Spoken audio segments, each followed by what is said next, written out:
Numbers chapter 21. The king of Arad, the Canaanite, who dwelt in the south, heard that Israel was coming on the road to Atharim. Then he fought against Israel and took some of them prisoners. So Israel made a vow to the Lord and said, "If you will indeed deliver this people into my hand, then I will utterly destroy their cities." And the Lord listened to the voice of Israel and delivered up the Canaanites, and they utterly destroyed them and their cities. So the name of that place was called Hormah. Then they journeyed from Mount Hor by way of the Red Sea to go around the land of Edom. And the soul of the people became very discouraged on the way. And the people spoke against God and against Moses. "Why have you brought us up out of Egypt to die in the wilderness? For there is no food and no water, and our soul loathes this worthless bread." So the Lord sent fiery serpents among the people, and they bit the people. And many of the people of Israel died. Therefore the people came to Moses and said, "We have sinned, for we have spoken against the Lord and against you. Pray to the Lord that he take away the serpents from us." So Moses prayed for the people. Then the Lord said to Moses, "Make a fiery serpent, and set it on a pole, and it shall be that everyone who is bitten, when he looks at it, shall live." So Moses made a bronze serpent and put it on a pole. And so it was, if a serpent had bitten anyone, when he looked at the bronze serpent, he lived. Now the children of Israel moved on and camped in Obath. And they journeyed from Obath and camped at Ije-Abarim in the wilderness which is east of Moab, toward the sunrise. From there they moved and camped in the valley of Zered.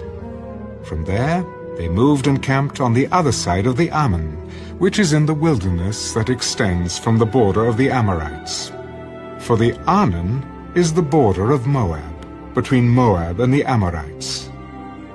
Therefore it is said in the book of the wars of the Lord, Waheb in Suphah, the brooks of the Arnon, and the slope of the brooks that reaches to the dwelling of Ar, and lies on the border of Moab.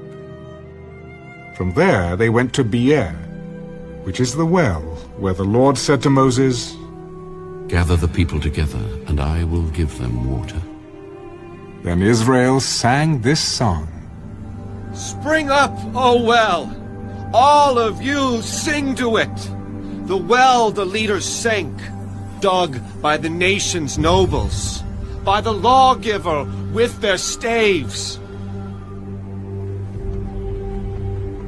And from the wilderness they went to Mattanah, from Mattanah to Nahaliel, from Nahaliel to Bamoth, and from Bamoth in the valley that is in the country of Moab to the top of Pisgah, which looks down on the wasteland.